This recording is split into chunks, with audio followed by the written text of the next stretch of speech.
Taylor Swift, seperti yang kita tahu, baru saja menerima gelar Doctor of Fine Arts dari New York University. Dalam pidatonya, salah satunya dia itu bicara terkait kehilangan. Nah, tentang kehilangan, apa kamu pernah kehilangan? Atau sekarang ini kamu sedang berada di momen kehilangan? Sepertinya loh ya, di hidup ini, kita-kita ini, setiap manusia bakal mengalami momen kehilangan. Setuju nggak kamu? Meski kehilangannya mungkin sudah sekian waktu yang lalu ya, sekian bulan yang lalu, sekian tahun yang lalu bahkan. Tapi seringkali perasaan nggak nyamannya itu masih terasa nyesek sampai sekarang.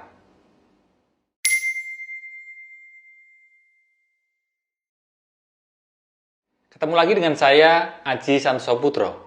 Selamat datang di Muda Rasa. Oh ya, seperti biasanya video ini sengaja bikinnya seapa adanya, mentah. Maksudnya gimana? Ya ini diproduksi di ruangan yang enggak kedap suara. Jadi selain suara saya dan background musik tipis-tipis, mungkin kamu akan dengar suara-suara di sekitar tempat saya rekaman. Isi video ini sebatas yang saya pelajari dan alami. Jadi belum tentu cocok buat semua orang. Di video ini nggak akan ngasih tahu gimana caranya memulihkan kehilangan. Kalau kamu berharap mendapatkan cara gimana memulihkan kehilangan, saya sarankan skip saja video ini. Video ini lebih ke mengajakmu merenungi, menyelami kehilangan. Kehilangan itu seringkali memberikan pelajaran hidup yang lebih mendalam ketimbang menemukan. Menurutmu gimana? Bisa dikatakan cukup banyak orang yang minta tolong sama saya untuk membantu memulihkan luka batinnya. Dan biasanya karena kehilangan terlukanya. Dari kehilangan kesempatan sampai kehilangan seseorang. Saya ini kan sebagai pembantu pemulihan batin. Setelah saya temani pelan-pelan satu persatu, mereka mampu menemukan pelajaran hidup karena menyelami kehilangan. Nah, di kesempatan ini saya akan ceritakan ya, dan bagikan beberapa pelajaran hidup mengenai kehilangan. Ketika kita mengalami momen kehilangan itu kan terjadinya di masa lalu. Entah itu sekian hari yang lalu, sekian bulan yang lalu, atau bahkan beberapa tahun yang lalu. Kenyataannya, di sini kini, sekarang ini, dia, orang tersebut, ya sudah hilang di kehidupan kita. Sekuat apapun, kita nggak bisa melawan kenyataan itu. Iya kan? Jadi ya, daripada terus-terusan melawan, kan mending kita belajar, berlatih, menerima kenyataan bahwa orang tersebut sudah tidak ada dalam kehidupan kita. Daripada larut dalam kesedihan, mending energi kita gunain buat bersyukur aja. Karena setidaknya pernah diberi kesempatan hidup bersamanya. Ketika kita mengalami kehilangan, kita juga diberi kesempatan sebenarnya agar kita sadar bahwa setiap pertemuan, setiap kita bertemu dengan seseorang, hanya perihal waktu. Orang tersebut, dia yang akan meninggalkan kita, atau sebaliknya, kita yang meninggalkan dia. Sehingga di sini kita belajar bersama bahwa ternyata menemukan adalah pintu menuju kehilangan. Pertemuan adalah pintu menuju perpisahan. Demikian juga sebaliknya ya. Kehilangan adalah pintu menuju menemukan. Ketika dulu kamu kehilangan, barangkali kamu sempat menyumpahi orang tersebut karena dia hilang tanpa sepatah kata. Jadi ghosting ya, hilang begitu saja. Ternyata kamu mungkin juga ngalamin temanmu sendiri yang merebut orang tersebut ya, merebut pasanganmu. Kamu mungkin marah sekali, marah kepada mantanmu itu, dan juga marah pada teman yang merebut itu. Tapi sekarang semoga kamu nggak lagi marah, kemarahanmu menjadi surut, karena kamu tersadar bahwa setiap orang hanya bertindak, termasuk mantanmu itu dan temanmu itu, ya mereka bertindak hanya berdasarkan sebatas tingkat kesadaran dirinya masing-masing. Setiap orang bertindak berdasarkan sebatas tingkat kesadaran dirinya masing-masing, termasuk kita. Ketika kita mengalami momen kehilangan, barangkali momen tersebut membuat kita sekarang ini malah bersyukur. Bersyukur karena pernah kehilangan dia. Karena kehilangan, kita mendapatkan pelajaran soal ikhlas melepaskan. Iya kan? Hanya karena kehilanganlah, maka kita jadi belajar tentang ikhlas melepaskan. Karena kalau tanpa kehilangan kita terus mendapatkan, mungkin kita tidak akan pernah belajar pelajaran tentang ikhlas melepaskan.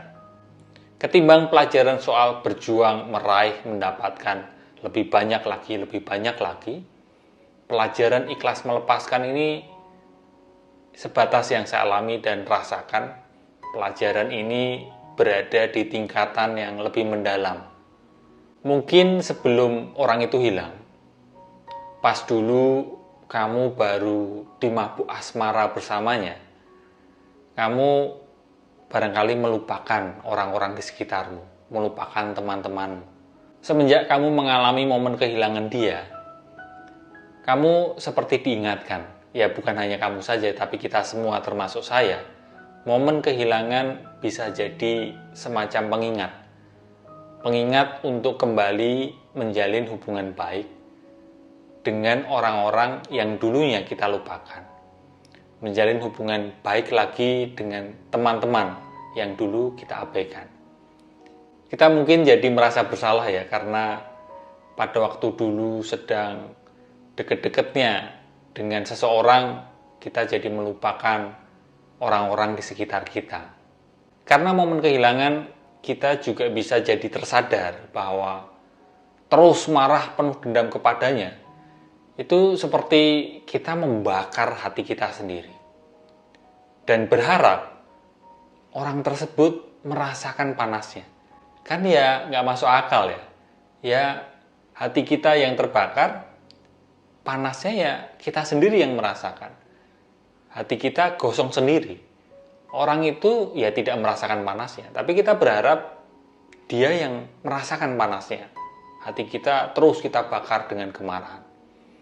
Kalau kita menyumpahi dia dan kita percaya dia itu bakal terkena karma. Jadi misal orang itu meninggalkan kita lalu kita menyumpahi, atau setidaknya kita percaya bahwa udahlah tunggu waktu aja, dia pasti akan mengalami hal yang menyakitkan. Ya, karma, hukum tabur tuai. Berarti dengan pemahaman yang serupa, berarti kalau sekarang kita ini tersakiti, bukankah berarti sebelumnya kita pernah menyakiti seseorang kan?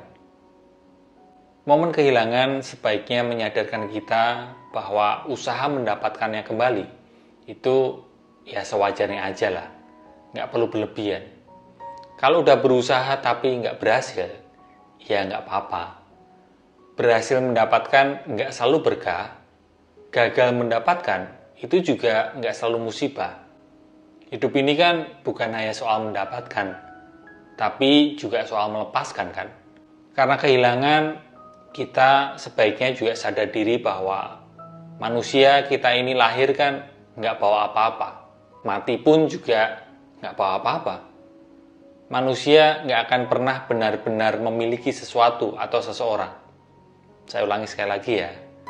Manusia kita ini kan nggak akan pernah benar-benar memiliki sesuatu atau seseorang. Dan syarat kehilangan itu kan mesti memiliki. Ketika memiliki, barulah kita bisa kehilangan. Dan karena kita sebenarnya nggak pernah memiliki apa-apa, kita ini manusia sebenarnya ya nggak akan bisa kehilangan. Dan lebih mendalam lagi, kita kan berusaha memberi makna pada kehilangan itu kan. Oh, makna kehilangan adalah begini, makna kehilangan adalah begitu. Kehilangan adalah pintu untuk menemukan orang yang lebih baik selanjutnya. Atau perpisahan adalah pintu untuk bertemu dengan hal yang lebih positif dibandingkan sebelumnya. Ya, pikiran kita akan terus berusaha memberi makna pada kehilangan. Entah itu makna negatif maupun positif. Tapi sadarkah kita bahwa makna yang diberikan oleh pikiran pada kehilangan, baik negatif maupun positif, itu juga akan menjerat diri kita dan membuat kita tidak bahagia, membuat kita menderita. Jadi, barangkali kita ini akan benar-benar pulih dari kehilangan hanya ketika kita tidak lagi memberi makna pada kehilangan.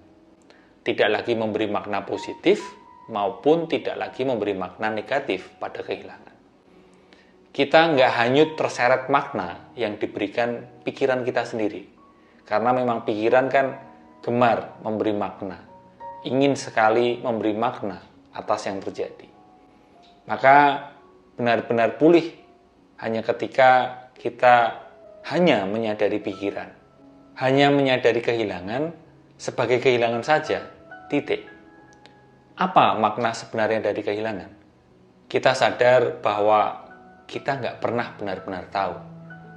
Apa sih pesan pelajaran hidup di balik kehilangan itu? Kita sadar bahwa kita ini nggak pernah benar-benar tahu. Di saat itulah kita benar-benar pulih dari kehilangan.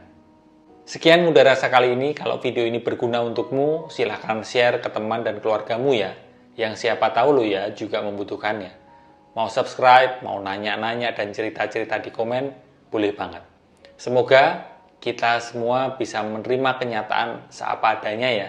Terima kasih.